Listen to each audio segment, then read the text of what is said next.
What is going on, guys? Gaston right here, and in this video I want to show you this Cnematic Emotional short film shot with the Sony A7C shooting in Slog-2. So in this video I'm going to show you my settings of the Slog-2. Of course I'm going to show you the footage right now, and also we're going to talk about the 3 lenses that I used coming right up.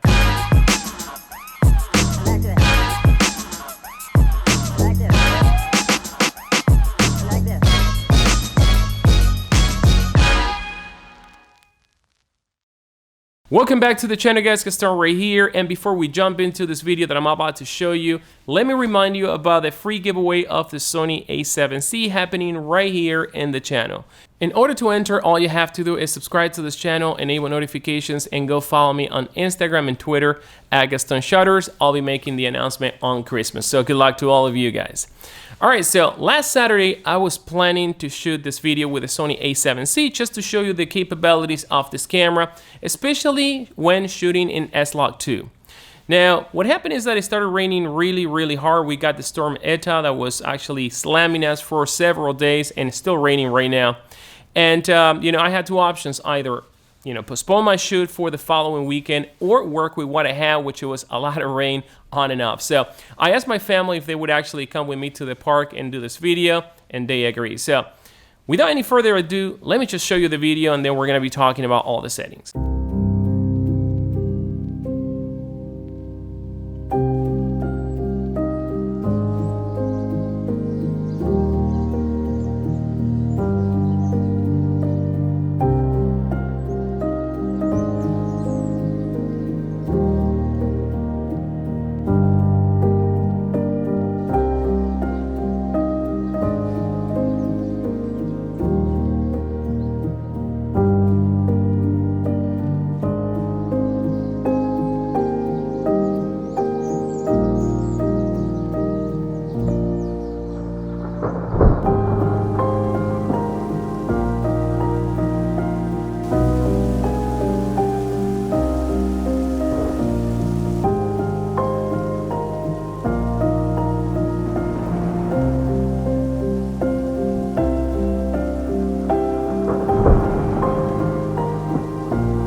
So I hope you had enjoyed the video, guys. Now let's talk about the Slog2 settings that I used for this video.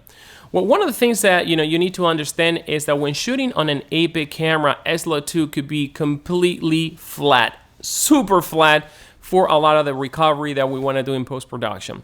What I mean by this is that a lot of the times I find trouble, trying to boost up a lot of the colors when I want to crank the saturation. So what I have done in here is, let me show you right now. First of all, the gamma is going to be Slog2.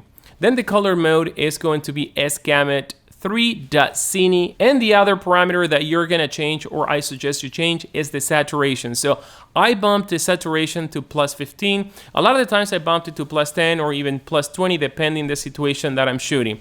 Now the reason why I do this is because by doing this, the sensor is gonna capture more color information, therefore allowing you to manipulate colors, increase the saturation in post easier without introducing a lot of artifacts. Now, a lot of people may think differently, but this is what has been working for me solid, and I get an image, like I mentioned before, with less artifacts, less noise, and the grading is actually really easy. So now let's talk about some of the lenses that I used for this shoot. Now, for the entire video, I shot handheld, and one of the main lenses was the 24 to 70mm f4, which happens to be a lens that a lot of you guys recommended in my past video about the 24 to 105 Sony.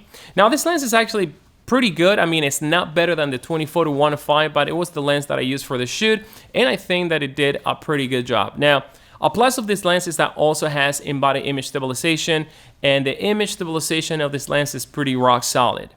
Now, I also use the 85mm f1.8 for a lot of the shots that require, close-ups, And also I shot with a 90mm f2.8 macro lens, which is the one that I use for all the raindrops and when the rain was actually falling. So now let me tell you a little bit how I came up with this video, because I completely did not plan this video and I was shooting and planning the video as I went. So we got to the park like I mentioned before, we started shooting and it started pouring raining. So I have to go back in the car and wait for the rain to stop. Then the rain stopped, got out of the car once again and started shooting some of the birds, and they were actually drinking water by the car right there. Then I continued shooting the grass. There were a lot of yellow, orange leaves, and the grass still green. So I thought that this would make a really good shot, and I shot a couple of those. But as soon as I started doing this, it started raining again, and my camera and my lenses got completely wet.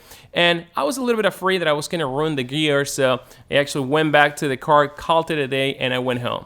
Now, as I'm getting home, I realized that by the curve, there was a lot of water running with leaves. And I'm like, maybe this could be the shot that I couldn't take on the lake. And maybe I can take it in a way with a macro lens just to make it look like, these leaves are floating on a lake or something like that. And that is exactly what I did, because we only had this much of water, running through the curve. Then when I was parking my car, it started raining once again super hard, and I see the rain, from my garage, and I have a wall with a lot of trees, and I'm like, this is a good time to actually shoot the rain. And I dialed the macro lens in manual focus. Actually, I shot the entire video in manual focus, and this way, I allowed to lock a field and capture all the raindrops that were passing by that field, focus field. Then I went home, and once I'm in the kitchen, I actually see through the window that overlooks my backyard, more rain, and the window was covered in little tiny raindrops. So I'm like, this could actually be really good for either an introduction or the ending of the video. This is one of the shots that you see right here in the video when the rain starts happens from my kitchen overlooking to the yard. So I shot that also with a 90mm f2.8 macro. So I did not plan anything for this particular video, because all the planning was for a video that was gonna happen on the beach with blue water, blue skies, the sand, the people. So that just didn't happen. And I just didn't wanna call it a day, because of the weather. And I decided to shoot and plan my video as I went. Now for this video, I did not use any third-party LUTs, and probably you're wondering how I graded the video. So what I did is I created a generic setting that I converted into a LUT, and then I apply an adjustment layer to the entire video, and then I apply this LUT of mine to actually bring the colors to something that I was happy with. Now, this LUT was not intended to actually grade my footage, and finalize it. What I did after, I added another adjustment layer on top of every single clip and manually tweaked every single clip. So if you guys want to see how I graded this video in Premiere, I could do another video. Simply let me know in the comments down below, and I'll be more than happy to do a video explaining, the process of creating your own LUTs and grading in Premiere. So the Sony A7C is a very powerful camera, and when compared to the Sony A7 III, I gotta tell you guys that this camera seems to be a lot easier to work with Slog2. Now, I don't know if it was the particular footage that I shot or just the camera is a little bit better when it comes to, capturing more information in the video. So let me know in the comments down below if you want me to test anything else with this camera. Drop your comments with any questions you may have. As always, guys, subscribe to this channel for more content like this one, and I'll leave you the video once again. See you in the next one.